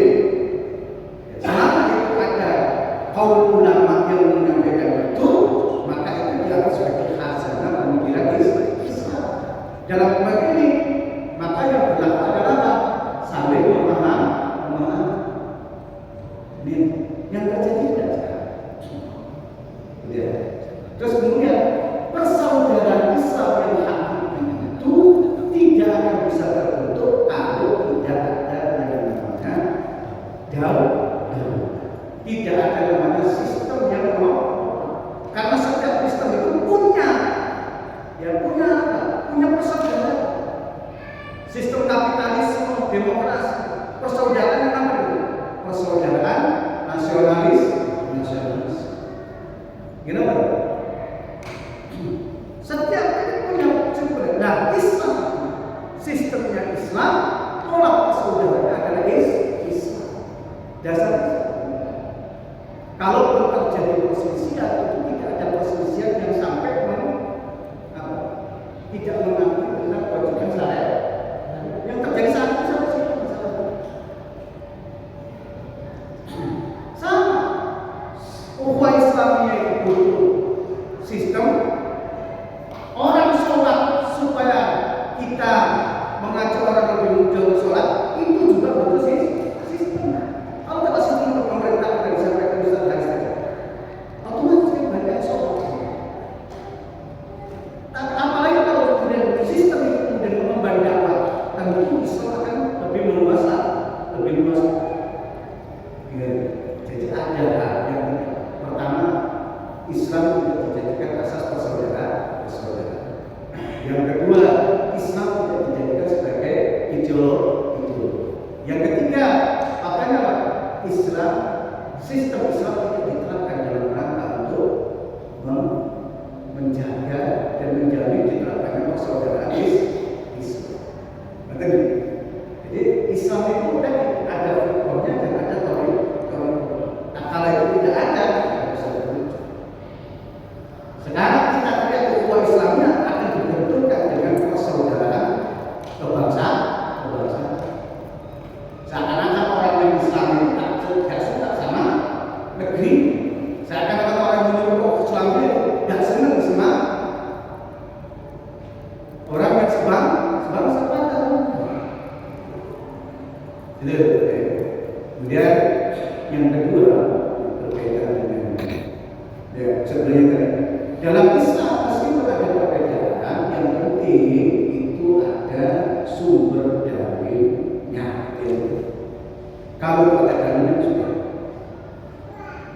lana madhabnya walaupun madhab tidak perlu simpul untuk tidak perlu amin. Semua punya bicara sing takbirin ini atau takbirnya begini silakan. Sing seketepe begini silakan. Itu pendapat tapi kalau berkaitan dengan kaya nggak setuju khilafah itu adalah perkara khilafiyah. Ngaji Nabi sinatron khilafah itu perkara khilafiyah. Ya, pada sahabat mengatakan dalam kitab Al-Sawahibul Imam Al-Haytami dan dalam mazhab Syafi'i beliau wa ajma'u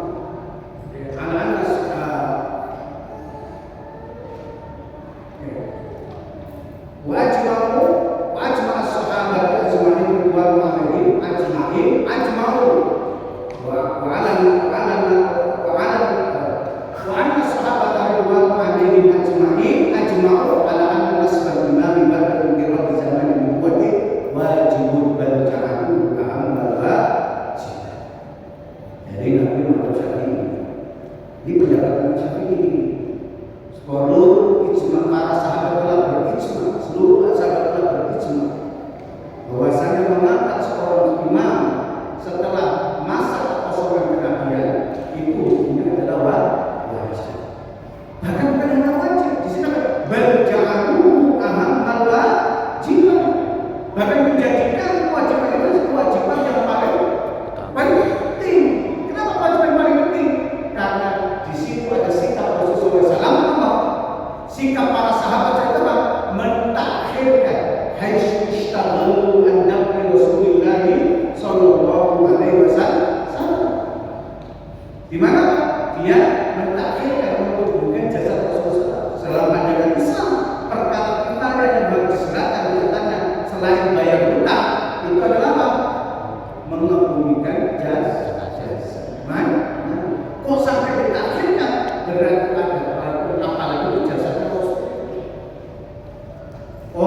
aulia, nabi, dikafir, bukan karena sahabat gila berkuasa, tidak, karena perkara penting umat Islam tidak boleh dan tidak pemimpin. Makanya diutamakan untuk memilih khalifah. Setelah dipilihnya Abu Bakar As-Siddiq, setelah adanya percekcokan perselisihan itu, tetapi adanya perselisihan dalam penentuan siapa menjadi khalifah, itu tidak mencari dari kesepakatan bahwasanya Nasrul Imam itu wajib berhamil wajib.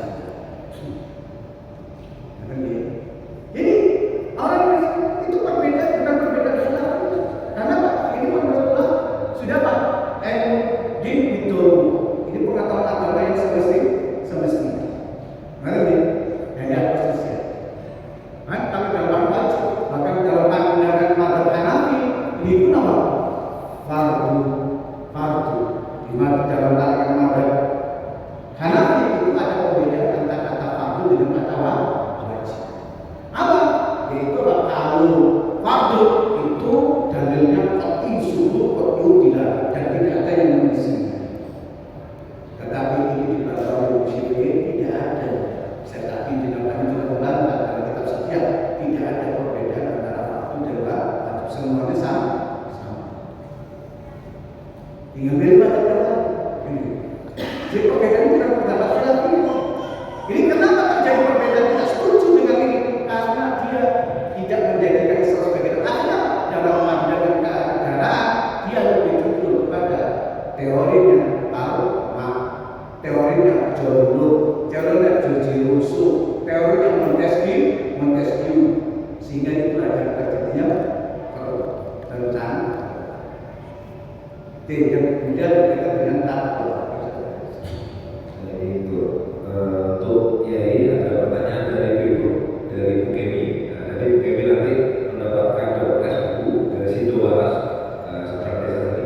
Jika bulan puasa belum dikodok bagi perempuan, Ramadan sudah datang lagi. Bagaimana cara ayo utang puasanya? Apakah boleh utang puasa dikodok tahun depan lagi setelah Ramadan?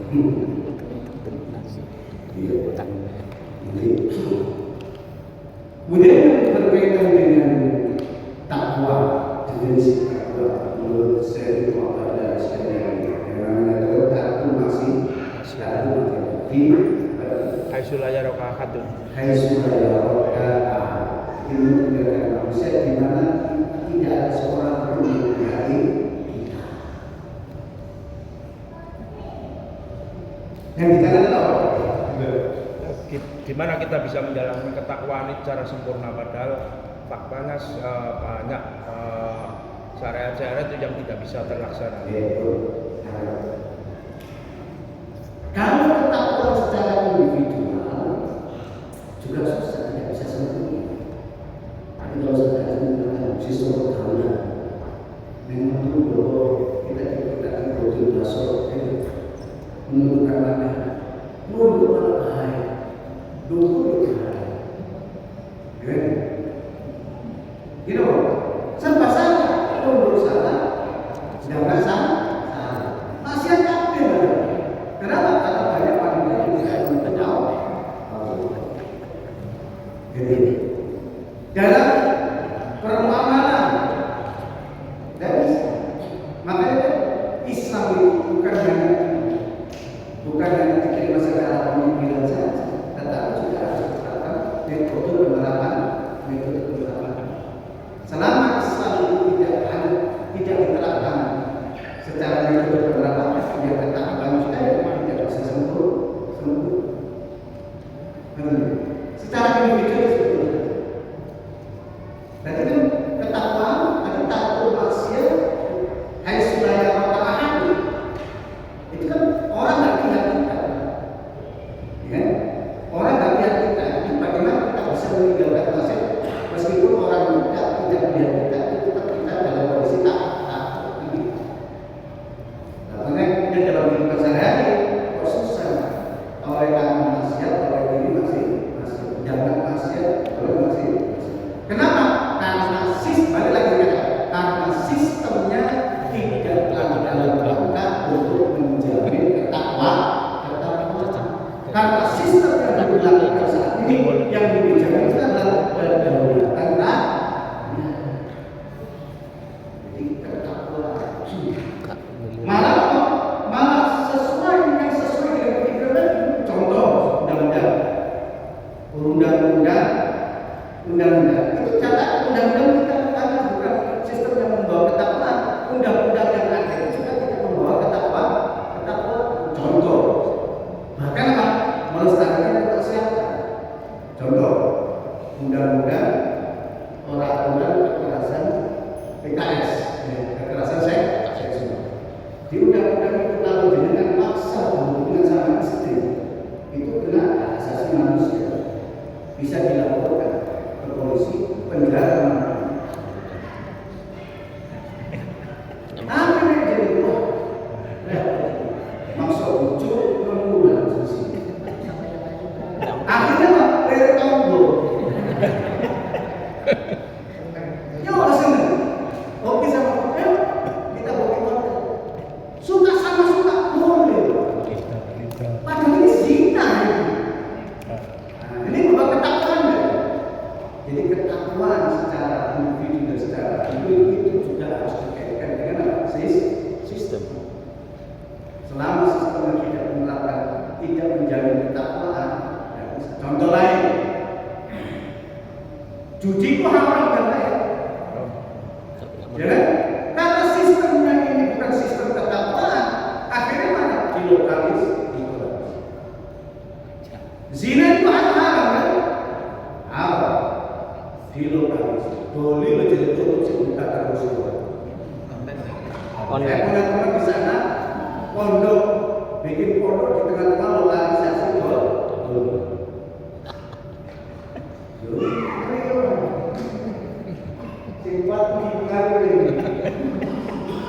pengaruh pondoknya itu pengaruh lingkungan dong.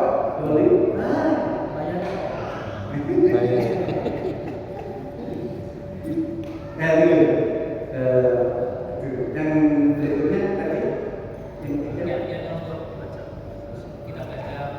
cara cepat belajar. Yang pertama belajar dari sendiri. Belajar itu harus punya guru. Meskipun sekarang zaman AI tidak boleh kita mengandalkan Google atau AI. Karena kelemahan AI itu Pak, kalau sumber referensi yang diambil itu salah, dia akan memberikan informasi yang salah. Yang pertama harus punya guru. Karena ilmu agama itu nyampe ke cara kita itu secara natural. Harus dengan punya syarat. Undang-undang Islam aqwala masyaallah. Kalau tidak ada Islam, maka orang itu akan bicara sesuka. Tapi kalau tadi, saya pernah guru saya menyampaikan seperti ini dari kitab ini, penjelasan itu jelas. Harus punya. Yang kedua, tetap semangat. Orang guru harus support. Orang taklim ajar orang itu jadikan tapi orang itu sebulan bisa. Itu kan. Kemudian maka di situ harus adanya kata guru. Harus ada kata guru. Ada kesungguhan dan kata guru. Tiga. Sulit belajar. Di jalan. Alihnya kalau jadikan tetap belajar itu tetap oleh kain. Dengan kalau jalan kena musibah di jalan sampai lagi mau itu lari jalan ke surga. Masalah kalau pada kita sufi masalah belajar. Butuh waktu lama. Punya guru, terus punya keinginan guru, kemudian sungguh-sungguh, kemudian tak istiqomah. Terus bagaimana dengan kita? Kalau karena satu kewajiban keberhasilan pendidikan anak itu tergantung. Pertama, pilihkan lembaga yang tepat dan benar. Tepat yang benar. tidak asal menyekolahkan anak, tidak asal menyerahkan anak ke lembaga pendidikan gara-gara lihat bangunannya tren. Oh, tampilannya keren, tapi sini kan belum. Pastikan lembaga itu adalah lembaga yang akan membentuk pola kepribadian Islam, takwin akliyah Islamnya dan takwin nafsiyah Islamnya. Dan pastikan yang kedua, lembaga itu bukan berdiri bukan hanya berdasarkan sejarah, tapi dia berdasarkan keilmuan. Ya simbolnya itu sangat keilmuan. Jadi pernah saya katakan pendidikan itu kan ada dua, syai'u wa manhaj. Gurunya harus punya syarat. Yang kedua, manhaj. Manhajnya itu manhajnya apa? Tarakian fikri. Ada di pendidikan sekarang. Pendidikan sekarang yang ada di luar itu semuanya menganut pola pendidikan John Rockefeller itu adalah apa? Yang di belakang di Indonesia itu menganut sistem pendidikan John Rockefeller. Gitu. Ya. Pendidikan John Rockefeller itu membentuk we are made the workers, not the thinkers. Sejalan dengan sistem pendidikan yang ada itu membentuk pegawai, membentuk pekerja, membentuk buruh, bukan membentuk pemikir. Makanya saya sekolah dan jauh masuk pabrik karena itu. Dan ini sejalan dengan penjajahan. Ya. Kalau rakyatnya itu mikir kerja, yuk kerja. Maka penjajahan tetap besar. Yang penting kerja. Tapi kalau orang pikir pintar kan? Karena orang pintar pasti akan proses. Maka pastikan bahwasanya lembaga itu membentuk bagian isi, bukan membentuk anak dicetak begini. Jadi tolak ukur pendidikan itu bukan gedungnya, bukan fasilitas. Itu yang pertama. Pastikan saya itu, pastikan manhaj. Jangan sampai manhaj itu manhajnya ada kotor. Ya, anak kita akan menjadi guru dan sebagai pemimpin. Kemudian yang ketiga, kesungguhan orang. Wis tepat pemimpin pendidikan, tapi orang ini tanggung jawab, mimpin kemana itu. Ya, itu titik kotor tuh gara-gara gara-gara parkir mobil berbulan-bulan kami ambil biaya parkirnya sama dengan motor baru. Dan jadi titik anak kan nggak ada pendidikan, perlu menangani, perlu diawasi. Dan lembaga itu nggak mungkin tidak dapat bantuan negara. Dari mana dia dapat? Dari sebuah orang tua. Makanya dalam kitab taklim itu keberhasilan pendidikan itu membutuhkan salah jiddul heaven, jiddul ustaz, dan jiddul anak. Kesungguhan anak, kesungguhan guru, dan kesungguhan orang tua. Salah satu ada yang tidak sungguh-sungguh gagal. Wong tua tarap untuk sungguh-sungguh, anak tak tarap, guru sungguh-sungguh gagal. Anak sungguh-sungguh, ibu sungguh-sungguh, wong tua tak sungguh-sungguh. Motor kan? Kalau nggak ada solusi. Orang tua sungguh-sungguh, anak sungguh-sungguh, lembaga yang sungguh-sungguh. Jadi ya, itu yang harus untuk jadi memang serba dalam proses kegiatan ini suasananya mungkin dalam